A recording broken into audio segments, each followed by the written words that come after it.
father put hammers in the hands of the people, and they built this magnificent city. Imagine the wonders they could create if we... I think it's small things like Jayce grasping the magic of the tower in his hands that make Arcane really stand out for me. Not necessarily because of the action itself, but because we've seen this before. They could create if we put it's very easy to miss on a first watch, but the whole of Arcane is built up on multiple layers of foreshadowing. You see things once, then you see them again in a different form. Just look at the scenes that hints to the fact that Jayce's eventual weapon will be a warhammer. Wait! My family and I are simple people. In our factory, we made hammers. My father put hammers in the hands of the people. What do you want me to do? I'm worried I have to do something I never thought I would.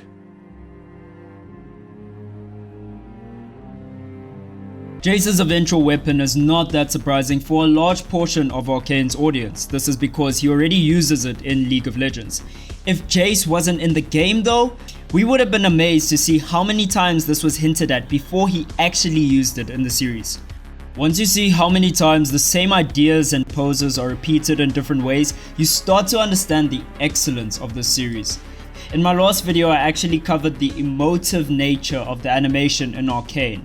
The nostalgic effect that some of the scenes cause is completely intentional because almost nothing in this series is simply there to just fill space. Every scene and every action the characters make has a narrative importance to it, and the relevance of these moments will be brought up again at some point. One of my favorite examples on how Arcane is a masterclass on foreshadowing is the subplot on Ekko's ability to punch. She showed me a couple of moves to practice. Look!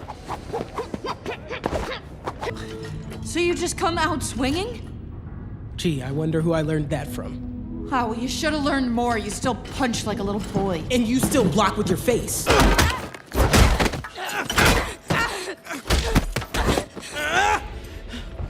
The fact that he uses a similar combo on Jinx shows just how deeply everything is planned and intertwined in the series.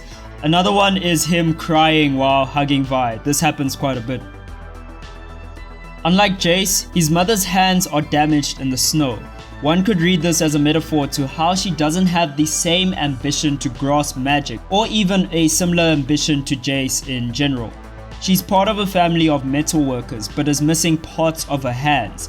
This extends the metaphor even further for me. And since we're on the topic of moms in the series, Caitlyn's mother literally stops it from raining on her in the scene with Jayce. Since Caitlyn's mother has a seat on the council, Caitlyn is overprotective and ends up getting a lot of condescending interactions for it. You're supposed to be guarding your mother's tent.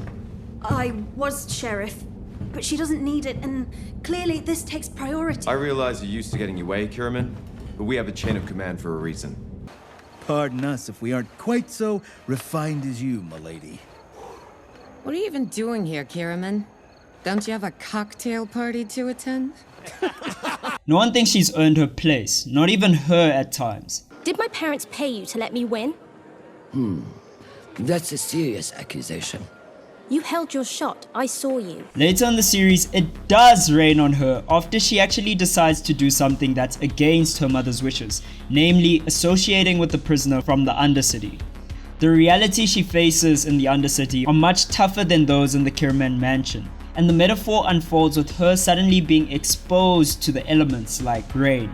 The rain theme seems to be closely tied with Caitlyn, whereas going underwater, drowning, submersion, and the lack of air are huge continued themes for Soko. He even baptizes Jinx at some point, in an attempt to kill the powder side of her personality.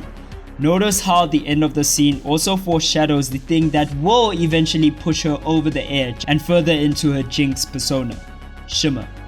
Jayce and Victor are often framed on the edge of building, symbolizing the thin line they trend between creating progress and creating destruction for themselves and everyone else around them. Scenes like this one with Singed and Victor resolve the foreshadowing by placing a flashback right next to its contrasting future. Rio will live. You did this? I thought you understood. The mutation must survive.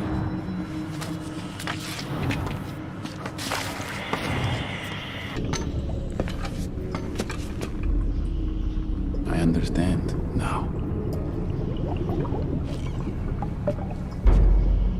Without even saying it once, this scene shows how Victor's dealt a bad hand and has to choose between death or becoming the magician, as the show puts it. This series foreshadows everything. Another good one is how Rio's singed lab experiment suspiciously resembles a certain chem dragon that's new on Summoner's Rift. Now that would be a story. Anyways, here are a few more examples of themes being maintained throughout the show that I think are pretty cool. Ekko, what's going on with that thing? Give me a few seconds. We have 5 minutes till they're out of there.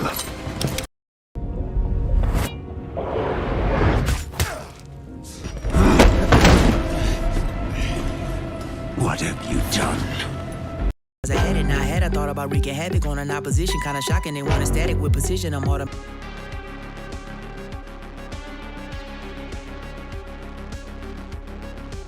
Arcane has the ability to hammer certain points and to build a lot of intrigue by simply controlling every single piece of information and movement that is put into the series. Now, I don't think this is easy, but I think it's a simple concept. Give everything meaning.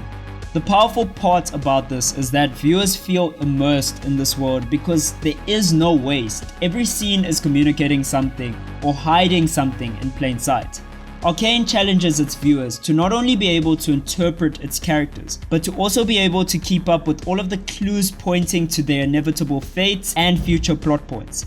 For a series with a lot of information out about the characters already, they've managed to hide a lot below the surface. It's easy to miss a lot of this stuff, but once you notice it, you can't help but be impressed by Riot's writing and their commitment to airtight scenes. For me, the best part about all of this is that we're finally in an era where a gaming company respects the medium they're working in enough to make sure that it's good outside of the fact that they already have popular characters and a huge game.